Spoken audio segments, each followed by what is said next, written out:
उत्तर प्रदेश संगीत नाटक अकादमी द्वारा आज 17 सितंबर सन 2001 को प्रख्यात गायक कलाकार पंडित गणपति भट्ट के गायन एवं वार्ता की रिकॉर्डिंग प्रारंभ हो रही है। आपके साथ साक्षात्कार करेंगे पंडित कृष्ण मोहन मिश्र। श्री भट्ट जी के गायन के साथ तबला संगति करेंगे श्री गोपाल कृष्ण हेगड़े।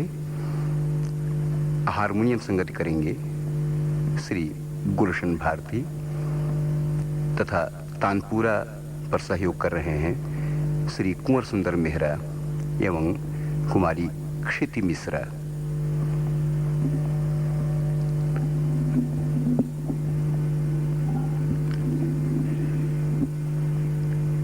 उत्तर प्रदेश संगीत नाटक अकादमी के इस स्टूडियो में भट्ट जी आपका हार्दिक स्वागत है।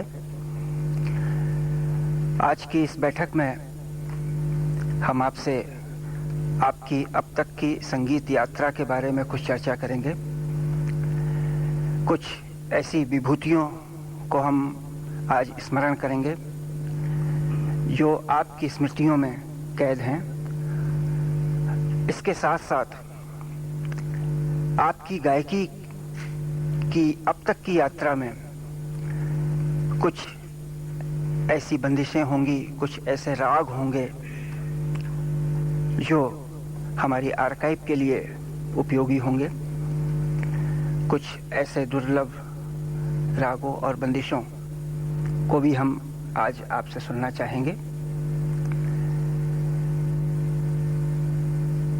स्वागत करते हुए सबसे पहले तो हम आपसे यही जानना चाहेंगे कि आपकी संगीत यात्रा कहाँ से प्रारंभ हुई और अब तक की इस यात्रा में आप किन किन गुरुओं को स्मरण करना चाहेंगे।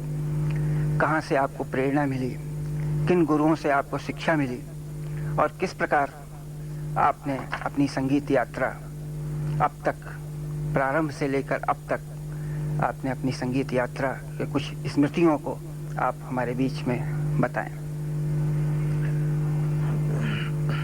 नमस्कार। वैसे मैं कर्नाटक से आ रहा हूँ। कर्नाटक में दो ही प्रकार के संगीत चलते हैं, कर्नाटकी और हिंदुस्तानी।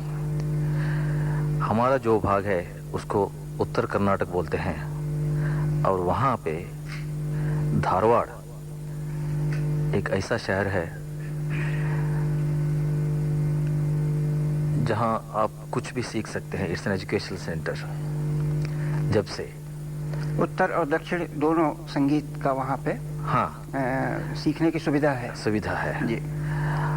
और मैं वहाँ से भी 100 किलोमीटर दूर एक छोटा सा गांव से आने वाला लड़का था। उस वक्त मेरे गांव में वो हासनी की बोल के एक गांव है, बहुत छोटा गांव है, कारवार डिस्ट्रिक्ट में, कर्नाटक में।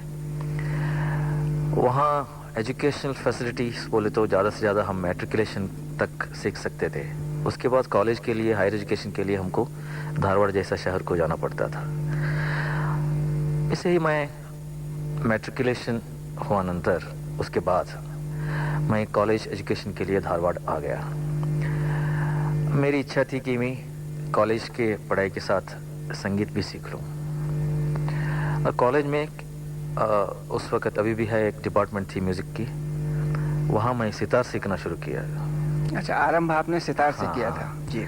4 बरस सीखा सितार, लेकिन सितार मुझे इतना पसंद नहीं आया कि मैं सितार से मेरा रिश्ता बना ही नहीं। इसलिए मैं बाहर कौन है गाने वाले ऐसे शोध में पढ़ा। इत्तेफाक से मैं जहाँ रहता था धारवाड़ में, उसी एक रेंटेड रूम में रहता था। उस मकान के सामने सिखाना शुरू किया। इससे मैं उनके साथ करीब 25 साल उनके संगत में था, उनके सहवास में था। ऐसे ही हमारी ये जो रिलेशन है गुरु और शिष्य के बीच में जो बनता है वो बन गई। Oh, unknowingly, I became an artist. He formed me, he curved me as an artist.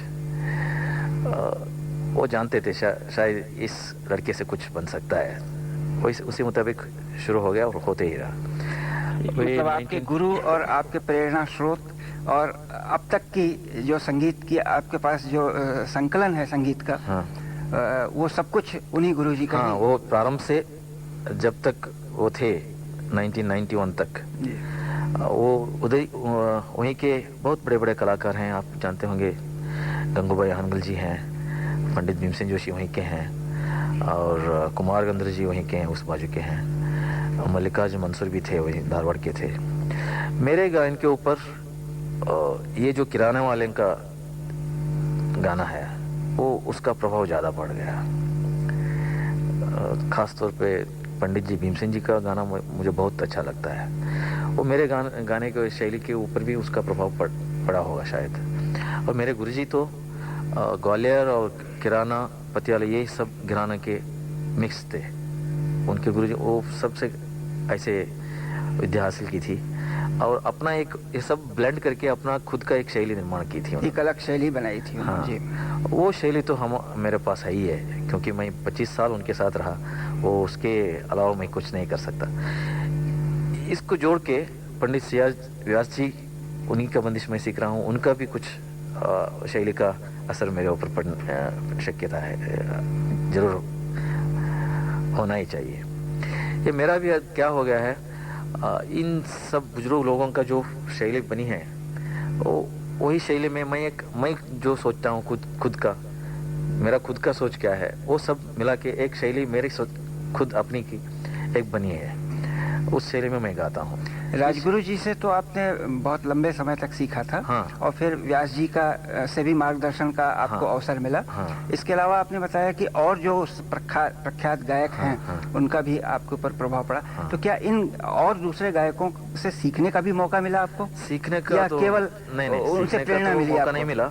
बस उनसे मुलाकात होगी, उनसे ये होगी, लेकिन वो उन्हें भी मेरा गाना अच्छा लगता है। उनका भी राय है कि हाँ, ये लड़का अच्छा गाता है, अगले पीढ़ी का ऐसा है, सवास हो गया, लेकिन सीखने का मौका नहीं मिला। जी। सीखने का अवसर आपको इन्हीं दो गुरुओं से मिला, बस लंबे समय तक, राजगुरु जी से और फिर व्यास जी से। तो अब तक जो आपकी संगीत की यात्रा हुई है, इसमें इन्हीं दो गुरुओं का ही प्रमुख योगदान है। और दूसरे जो गायक या संगीतकार हैं, उनकी प्रेरणा से आपने अपनी एक अलग शैली विकसित की। तो आप अपनी जो अलग शैली है उसके बारे में हमें कुछ बताएंगे?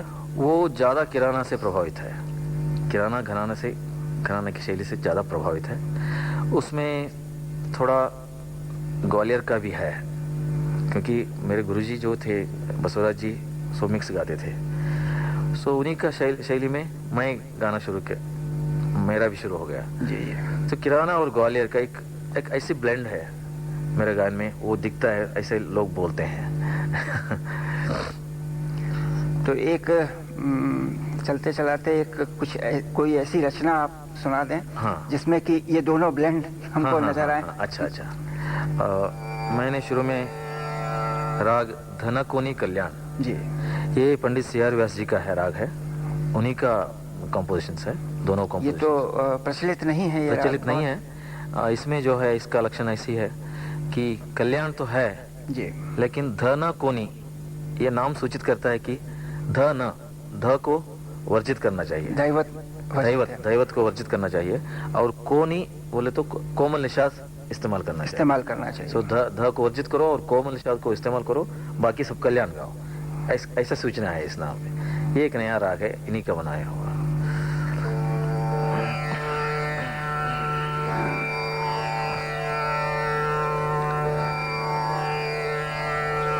इसका आरंभ आरोह और अवरोह से हाँ। करें तो अच्छा रहेगा।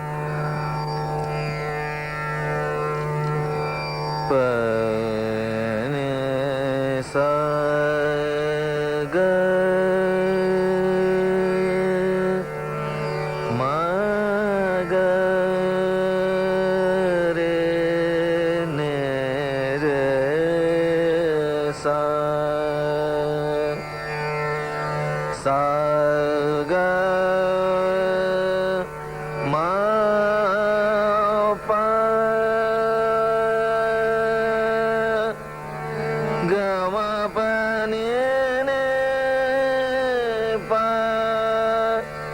प नि नि सा